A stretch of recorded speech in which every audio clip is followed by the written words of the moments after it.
This is our Meals and Moments series that we put out on the channel every 2 weeks to show you the meals I'm making, how I'm rotating out foods that we have here at the house, and thinking about the new season and what we're going to be cooking. And it shows you some of the behind the scenes things that are happening in our lives. If you're just meeting me, my name is 𝐂𝐻𝐋𝐄𝐓, and this is 𝐂𝐎𝐍𝐍𝐄𝐄𝐓, where I teach you how to save money on groceries. Our grocery budget is $135 per person for the entire month.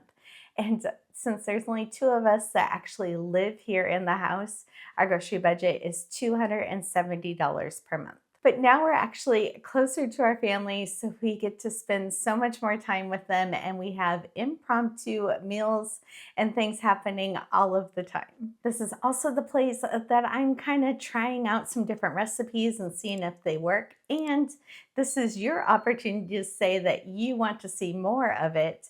And then I film videos for that, or I write blog posts so you can have the written recipe. We are starting this video on May 1st, and it goes all the way to May 14th. But the last time I went to the grocery store was April 12th, so it's been 18 days since I've been to the store. One of the things that I was working on was making some potato salad. Now, I wanted to make it with a little bit healthier of ingredients in it and to see if I could boost up the protein.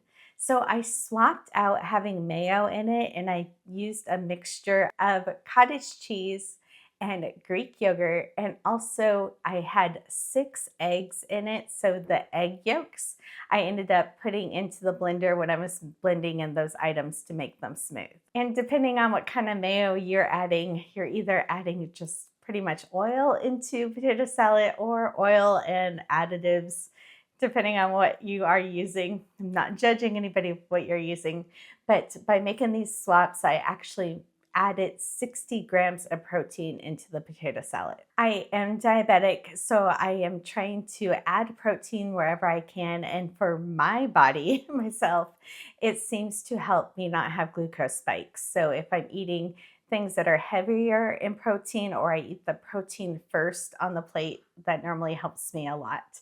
And it balances out throughout the course of the day. But I do little things like I soak the potatoes in water after I cut them, which helps remove some of the starches. And then I cook the potatoes and I put them in the refrigerator overnight. Again, that makes them turn into a little bit more of a resistant starch. And so your body treats them as fiber instead of just carbs. So just little swaps like that. It was really easy to make the potato salad, and it was a lot cheaper than buying a tub of potato salad at the store. Right when we moved into the house, one of my kiddos wanted to make meatballs, and so we made enough for both of our households. But we're an allergy family, so we have to be really cautious of the ingredients that we're adding, and I can't just go buy frozen meatballs from the store. If you can, that's great. I can't do that for my household, but I still had a couple meatballs that were left from that September batch that I wanted to be using up, and we weren't planning on having spaghetti. So I ended up pulling out some of those hoagies that we had in the freezer that I bought thinking ahead for summertime. So I pulled out 2 hoagies. We had the meatballs. I had frozen marinara sauce that I had made back in the fall that is loaded with veggies. It has the tomatoes, of course, onions, zucchini, and peppers in it. And so that is all blended up all together, and it makes a delicious sauce. And then I just put those under the broiler with a little bit of cheese, and Mike was so happy to have meatball hoagies for dinner. Actually got Mike to cook dinner on this night. We had some steaks that we had in the freezer, and then those green beans are exactly 3 weeks old. They were fresh green beans in the refrigerator. I just like tossing those with a little bit of oil and a little bit of lemon and balsamic vinegar, and then he just finished them off on the grill while he was cooking the steaks. We get a half a beef order every we're kind of pushing it out to 2.5 years this time, to make sure that we have meat in the freezer. So the last time we got a beef order was February of 2025. It has been over a year now, and we're still not even halfway through that beef. And it's really funny. I tend to go for the ground beef and the roasts first, and the steaks are something that ends up getting left to like other days because you don't have leftovers really with steak. So I rather cook like ground beef and roast that I know I can make multiple meals out of. And then those steaks kind of get forgotten about. And I was talking to Lisa Bass one time with Farmhouse on Boone, and she was talking about the exact opposite, that their steaks go absolutely first and then they keep their ground beef and their roasts for later. But no matter what the cut is, it's all the same price. So the steaks and the ground beef, we only paid $4.50 per pound for. And if you're new here on the channel, yes, that ground beef was paid for with our grocery budget. Each month I save a little bit aside so that accumulates so we have enough to pay for the beef order. If you want more information about buying beef, we have a ton of videos on that and I'm happy to send you some links. Okay, this is kind of funny. Here at the house, we both work here at the house full time, so we're here all day long. And sometimes we have leftovers and sometimes we don't. But whenever it's a day we don't have leftovers, we kind of starve each other out until lunchtime to see who caves first, which was just kind of funny. It just depends on the season and the day what we end up having. As we're moving closer to summertime, we seem to have more sandwiches and salads for lunch. Where in the wintertime, we normally have soups or chili. And then if there's leftovers, we'll eat that, of course. But for lunch meat, I like to keep a couple different lunch meats on hand and I just keep them in the freezer and then just pull out smaller portions to put in glass containers in the refrigerator and they stay fresher longer. So we always have some kind of lunch meat that we can make a quick and easy sandwich, and we had those with some oranges. It's actually been pretty warm here the last few days. We had an HVAC guy come in and look at the air conditioner and just make sure that everything was working properly. This is our first time living here in the summertime. So we just moved into this house in September when things were cooling off, and now is the first time we are using the air conditioner. But I did not want to turn on the oven because it was over 80 degrees outside and I wanted to make some sweet potatoes. So I ended up pulling out my Instapot and putting the trivet in there with some liquid. And I was able to cook those sweet potatoes. I think I set it for 18 minutes. I will double check it to see. I probably took a picture of it. But I put the sweet potatoes in the Instapot and then those just cooked without heating up the kitchen. And then in a pan, I had some frozen pulled pork that I had made in another batch cooking session, and I pulled that out and I added some beans to it and some leftover pineapple. I happened to have it in the refrigerator, and added some barbecue sauce to that, and we had the pulled pork mixture on top of the sweet potatoes, and it was delicious. We are an allergy family, so we don't buy very many things that are already packaged. Even as my kids are moved out, now they're over often again, so I am watching the ingredients a lot. And then my body does not like nuts, it doesn't like soy, it doesn't like any kind of additives. So I'm always watching for those kind of things for me personally. And finding granola bars is really hard. So I made some no bake, which is really nice, granola bars that just chill in the refrigerator. And then you can have those for snacks. They are healthy enough. You can have them for breakfast. They are just filled with wholesome pantry items and they are really easy to make. So this was actually a filming day for us and we had planned on it because Mike has the grill out and he's been using it again. And for his birthday a couple years ago, he made yakisoba in front of a whole group of our friends and it was so fun. It was like hibachi style and he was teasing around with it. I wanted him to do that for you guys on a video. But we got all the ingredients together. We hadn't checked the weather because we knew there was no rain in the forecast and it was supposed to be in the 80s all week. But right as we were getting ready to go outside to have dinner, the wind picked up. And we have these big, beautiful trees in our yard. But when the wind picks up, all the leaves and the twigs and all the little pollen bits were going everywhere. So we stayed out there for about 15 minutes. I was kind of hanging out in the egg chair, kind of praying it was going to go away while I was teasing that Mike was praying that it wasn't going to go away because he didn't want to be on camera, you know.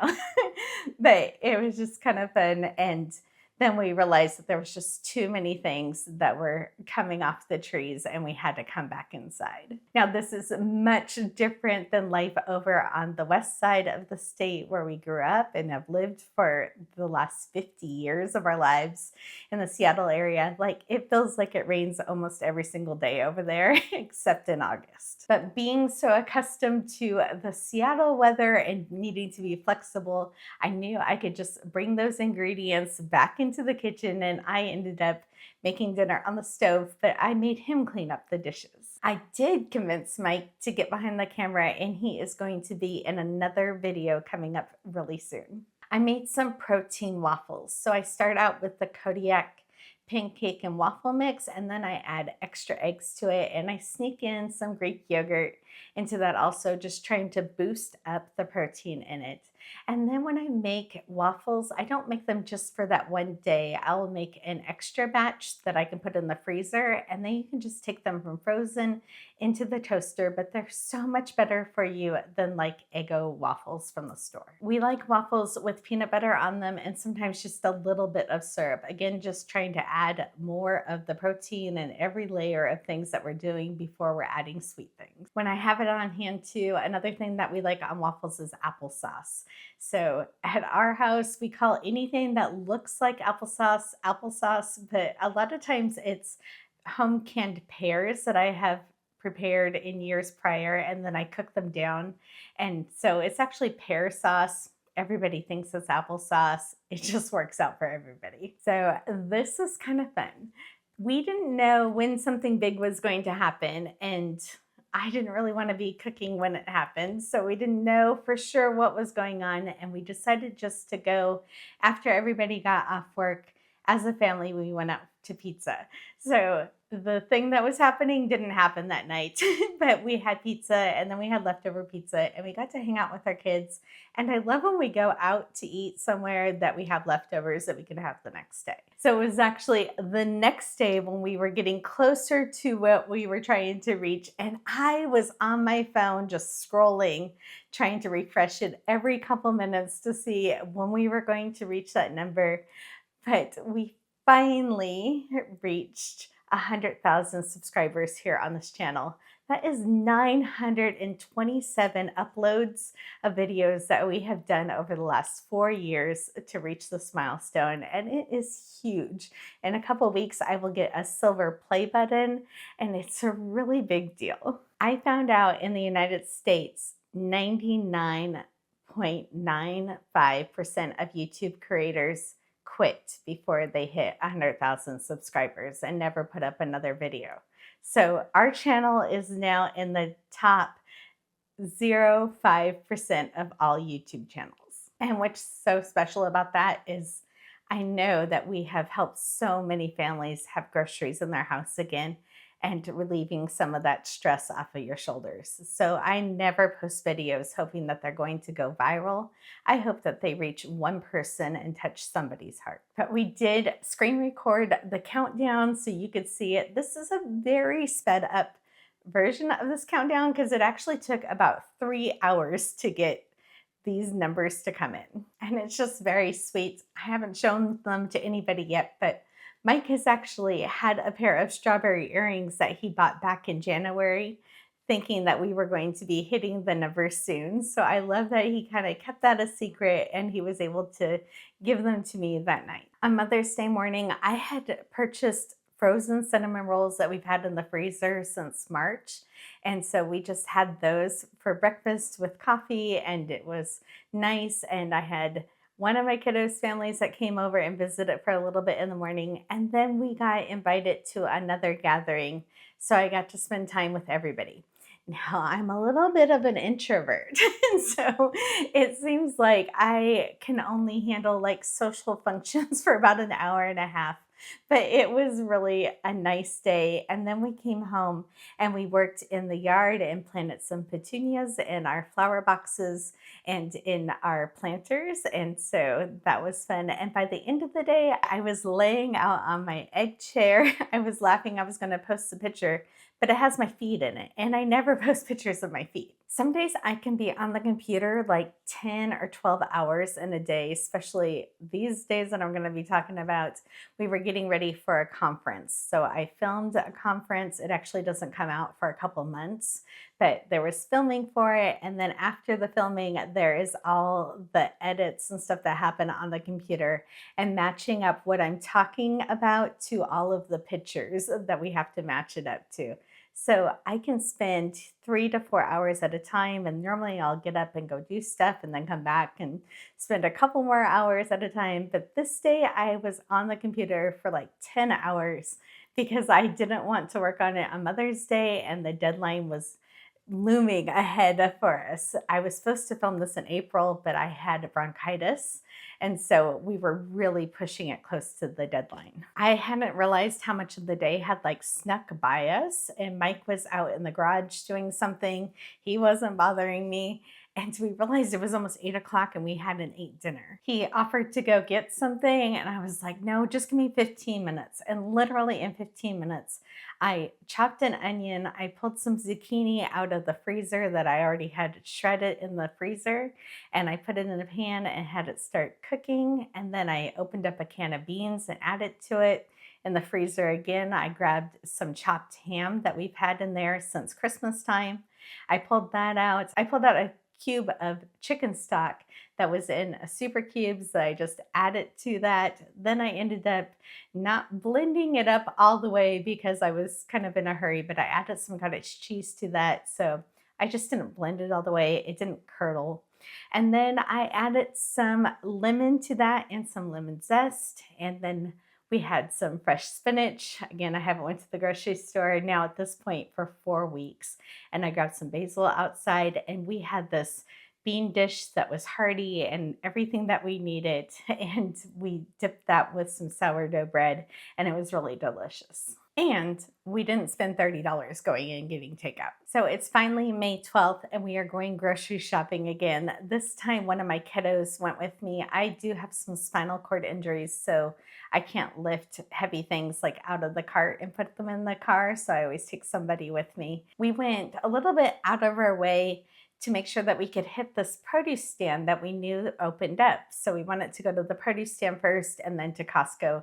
So in all, it was about an hour drive there because now we live in this really small rural town. At our old house, I could see Costco from my front window. It was across the street. So it's just a new thing for us.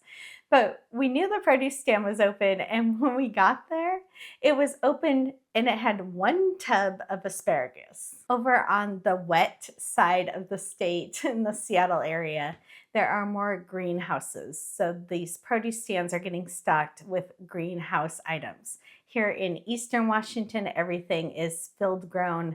They don't have greenhouses over here because it's so much hotter. So as the season progresses, we are going to see those produce stands full again. I did go last September and October and know what it looks like when it's full, but I was really expecting to see more in May. And produce stands are just one of those things. You don't know what you're going to see when you get there, if it's going to be a good price, if it's going to be the quality that you want to get. So it's just one of those things. I like to go to a produce stand first, and then our second stop is normally Costco. And then during the winter time, our first stop is Costco. But unlike the Seattle area, there's no traffic here, so you can go a further distance much quicker. When I was getting ready for my TED Talk, I actually signed up as an Instacart shopper. So I was doing grocery shopping trips for other people, just kind of seeing what other people were buying, and it was just kind of fun. Way back in the day, I used to be a checker at a grocery store. Again, seeing what people were buying and their habits was kind of a fun thing for me. But my kiddo was so surprised that she forgot how quickly I am in and out of that grocery store. I just like to get in and out as quickly as possible. As being an allergy family, I am mostly getting single ingredient items. There's very little that distracts me because I am following my shopping list and what we need. And then after going to Costco, we went to 𝐂𝐿𝐍𝐄𝐄𝐓, which here in Washington, I think it's about the closest as an Aldi store in other parts of the country. So it's probably the closest thing that we can get to that. And they have bulk bins that you can buy things from the bulk bins, which I really enjoy getting things from there when we need them. But again, we were in and out of Winco in like 15 minutes. This time I was actually kind of nervous about the dairy items I had in the car because it was a warmer day. It is definitely the last day we were going to go grocery shopping this summer without having coolers with us. Because then it was another hour to come back home, and then we laid everything out to do the grocery haul so you can see it.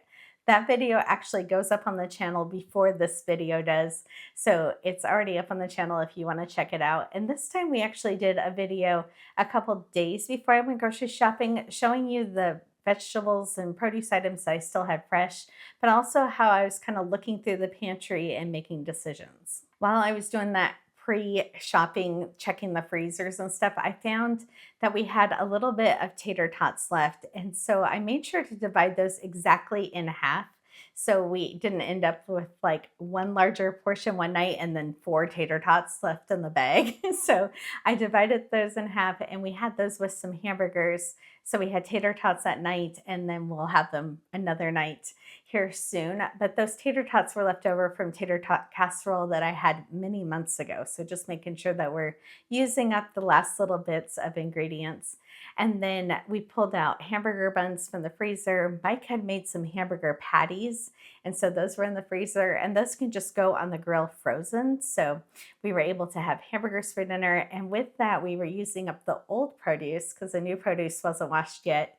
So we still had fresh lettuce that was exactly a month old. This was on May 12th, and it was purchased on April 12th. So exactly a month ago, we were using that lettuce. We had some red onions we were adding to that, and cheese, of course. A lot of the things that I know how to do are because I grew up on a large farm. So we had cattle, we always had large gardens. I just know harvest seasons for different things because that's the way I was raised.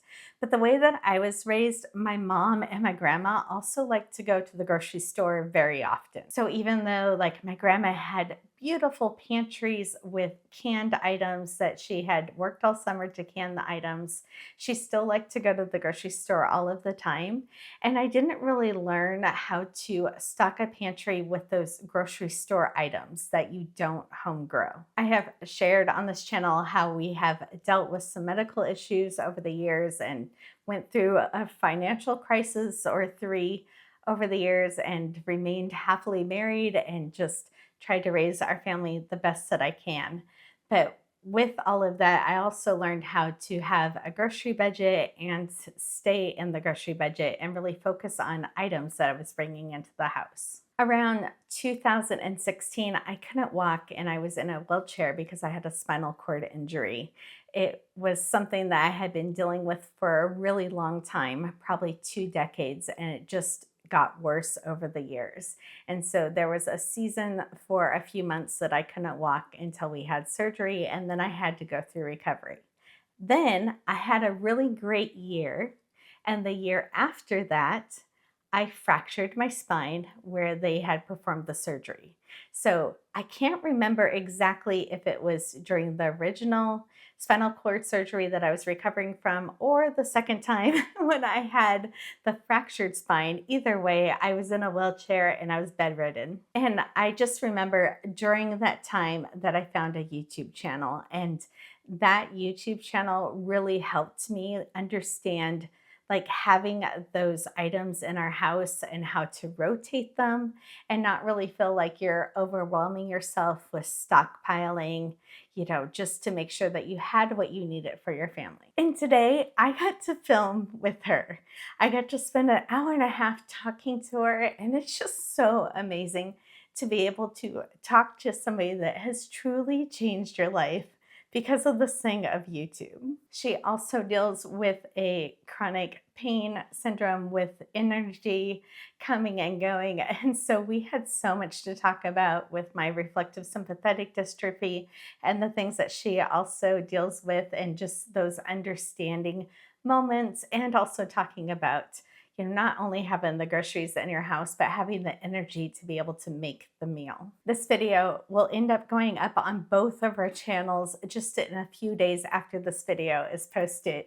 So after you're seeing this, make sure that you're watching out for it. It is a really powerful message, and again, all I care about is if it reaches one person that needed to hear that there's hope on the other end of financial struggles. I had stood in this one spot for 2 hours earlier talking to Tara before we were filming, and then we were filming, and then afterwards we were still chatting. And so after we got done filming, I went and took a little break and made sure that all those clips got downloaded, and then realized it was dinner time. Earlier in the day, I had pulled out some salsa chicken that I had made like a month ago in the Instapot. And so that was shredded chicken that had salsa in it and some beans and peppers in it also. And so I made sure that was defrosted. And then I warmed up a couple tortillas, and then we warmed up the salsa chicken in a pan. And we had dinner really easily. We just topped that with some cheese, and that was it. But it had all the ingredients in it already, so I didn't have to worry about sides.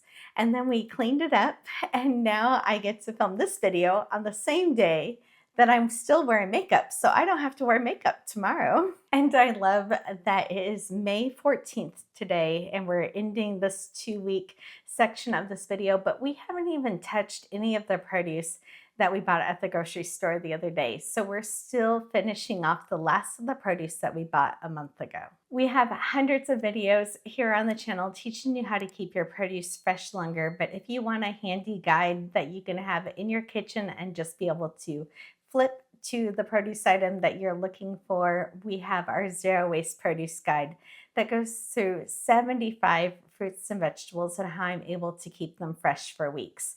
These are listed A to Z, and you can just go to the exact produce item that you're looking for. I also keep track of all the meals that I have made with the ingredients that I have in the house. I don't meal plan, I do it in reverse.